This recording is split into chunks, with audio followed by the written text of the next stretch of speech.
Well, good morning. It's your boy Vitamin. Brother, this guy stinks! Today's one of my days off that I have some extra time to make a video, so I figured I would go ahead and make a video about all the mods that are on my car and why I did them. Coyotes. First, I'm gonna get us to where we can actually have a nice scene, make some nice content. Just start from there. I guess I'll start off with why I went the route that I went with my car. So the car is a 2007 Corvette Z06. Pretty obvious. I was in the market for something two-door, potentially manual or DCT, preferred manual, and wanted a high revving V8. So come around 2022, I had a 2008 BMW 135i. It was a convertible, so it was heavy, but made really good power. It was full bolt-on, port injection, upgraded pure turbos. I manual swapped it, swapped the interior to black, made it perfect, made it how I liked it. But COVID prices were what they were. I found a buyer, he flew out, he bought it. So I took that money, saved up a little bit more, and just started test driving cars. I was a BMW guy at first. Loved the E92 M3, great car, sounded amazing. Probably one of the better sounding of the ones that I test drove. But it just had no nuts from idle to 4,500. Sounded nuts, but had no nuts. So I was like, I think I'm pretty set on not getting one of those. Then I test drove a 2016 Shelby GT350 and absolutely loved that car. Great driving car, great trans, great dynamic, amazing car. One problem, all the ones that I could find in my price range were all 2016s, and all of them already had over 40 to 50,000 miles. If you know anything about those cars, they drink oil. Didn't want to deal with that. But every car has their problems, their flaws. And then I finally test drove a C6 Z06. I got in, I drove it for maybe 5 miles, didn't want anything else. Didn't care about anything else. It was an amazing car, still is an amazing car. Then I started to dig into colors and found a lot of silvers, found a lot of blacks, a lot of torch red, a lot of Monterey, not a lot of Monterey, but a lot of the typical Corvette colors. And then I saw this atomic orange Corvette. I drove by it every single day for 6 months on my way to the gym. I said to myself, the day that thing goes on Marketplace, that is my car. And I drove by it every day, and I just saw it there, and I was like, okay, well, he drives it every day. I know it's pretty reliable. And then I saw it on Facebook Marketplace, and I immediately showed up. It was within maybe like 25 minutes. And I was just like, hi, here's cash. Can you sell me your car? And the guy was like, oh, I want this for it, I want that for it. Ended up getting this car in 2023 for about $36,000. It was bone stock minus a couple small tasteful mods. There's black PPF on the hood, removed that immediately. And there was a muffler delete, got rid of that almost immediately, and installed some ZR1 NPP mufflers because those are a little bit louder than the typical Z06. Did that and drove it for maybe a week, parked it. Because if there's one thing that you need to do to these cars, it is to fix the heads. I don't care what you see online, what forums say, what your friends said, what shops say. It's a problem. And it's a problem that needs to get fixed. And if you don't, I want you to stop this video, go on Google, and look up how much a stock LS7 long block heads drive assembly is. Because it's not cheap. So, like I said, all those other cars had problems. This one's just a $2,000 fix. So that's what I did. And then from there, I started modding it. And as soon as I get to the spot where I'm going to show you, you'll learn all about that. So let's go rip it real quick. Okay, let's get to it. So here it is, my 2007 Corvette Z06.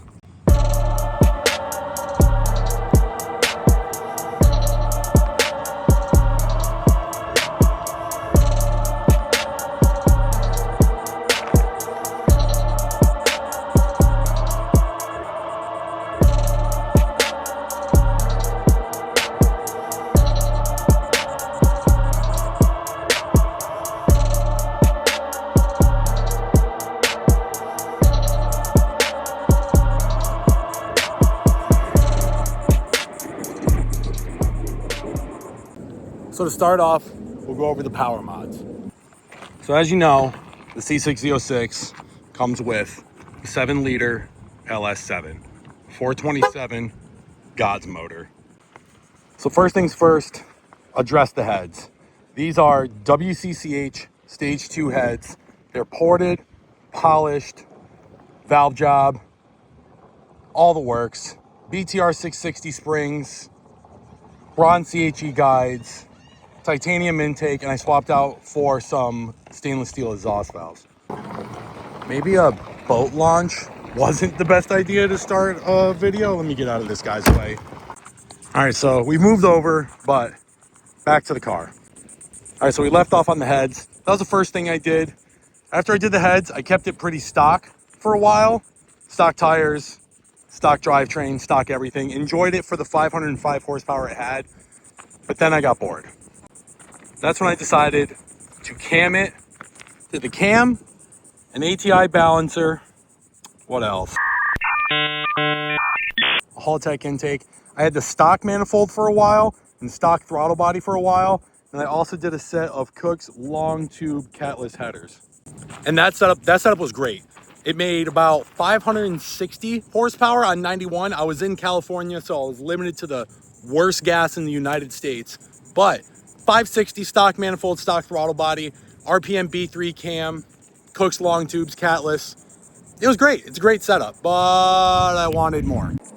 So after that, I decided to get an Atomic Air Force MSD manifold. That alone picked up 25 horsepower, 25 torque. I ended up making about 580, 585 on that, but then wanted more. So even with the manifold, I was still showing a KPA drop. If you know anything about that, that means there's a restriction somewheres. Big intake, good manifold.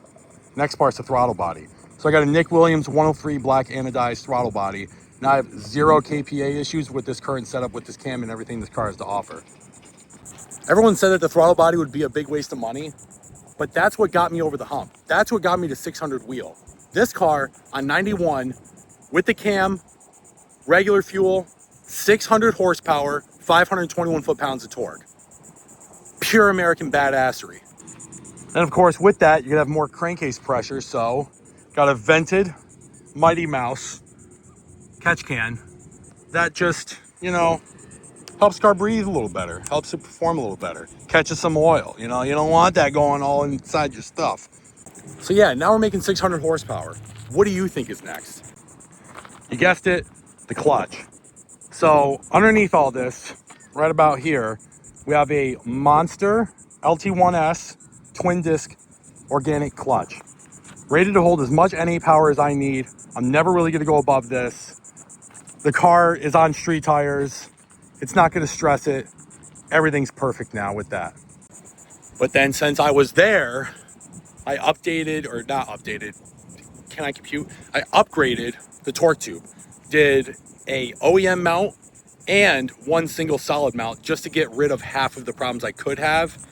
I have no noise, no vibration, no harshness. Car runs beautiful, drivetrain's beautiful. It's a masterpiece. And with all that, this is how it sounds.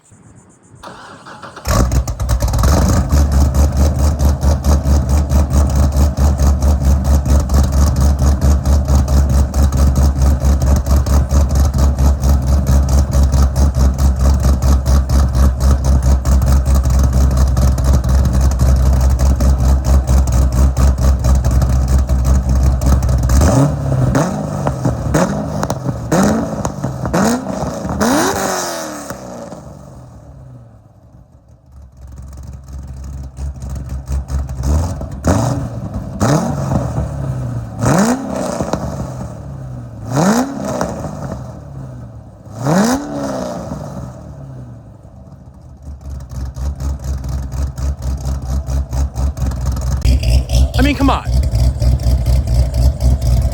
How do you not love that? This is with 1 7/8 headers, an X pipe that's 3 inches, and ZR1 NPP mufflers. Just amazing.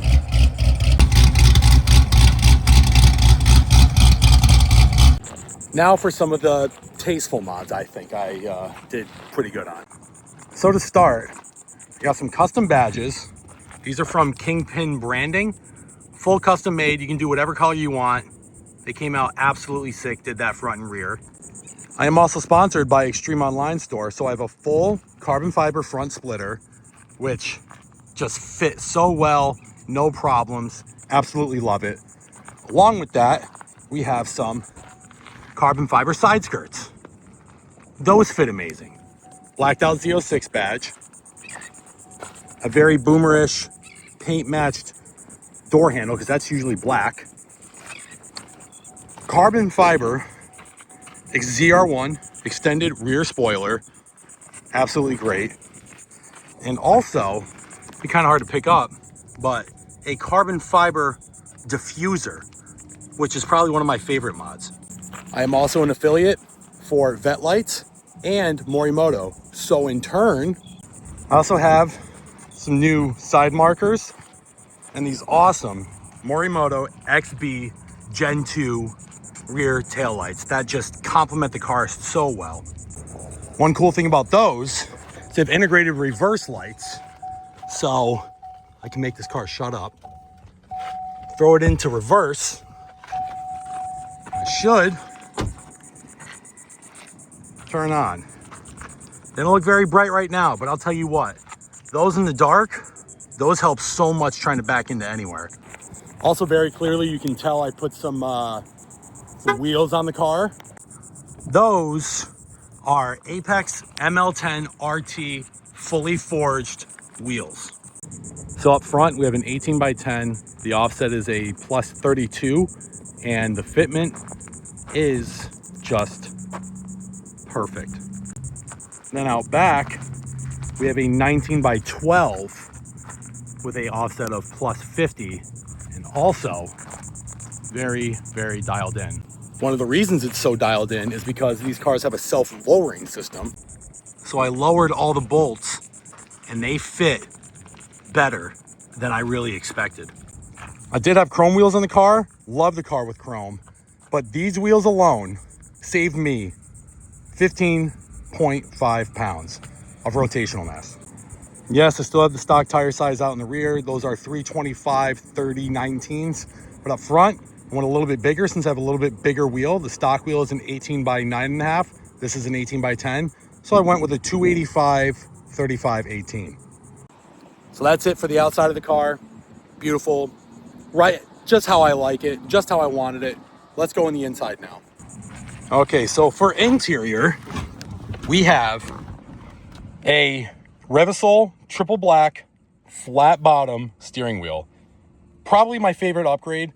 It's nice and thick, love it, way better than the original, and also only $299. You can't beat it. I am remotely tuned, so I do have an AEM AFR gauge, wideband, very nice. This whole centerpiece used to be very, very ugly GM 2000s silver. Updated it with a ZR1 type bezel. Was trying to get rid of some of the chrome, so I left the bezeling off. So that way it's just a straight cut. I love it. Also, a huge upgrade is the head unit. This is an Alpine ILX 507. I can go inside here and hook up an HDMI port so I can have video in motion. And I also have wired and wireless Apple CarPlay. I like wired because there's less lag and it charges. So I routed this through here and it just comes right up to the phone mount here. How you doing? And yes, obviously ProClip, best phone mount for a C6. If you don't have one, you need one. And last but not least, a T-Mod shifter with a full carbon fiber shift knob. This is the best shifter for a C6. There's no questions. I've had MGW, well, I've driven MGW, driven stock, driven a Hearst. Hearst is crazy bad. This thing is perfect. It is just like very direct, 20% short throw. I mean, if you don't have one of these, you need one. And yeah, that's pretty much everything on the car. Might have forgot a couple things here and there. I'm sure that I'll, answer any questions about anything you have, anything I've installed on the car, fitment issues, drivability, anything. I'm here for you, I'm not here for me. I'm just doing this because I have free time and I really enjoy this car. So if you have any questions, comment down below, like this post, subscribe to my channel. It's still pretty new. And yeah, catch you later.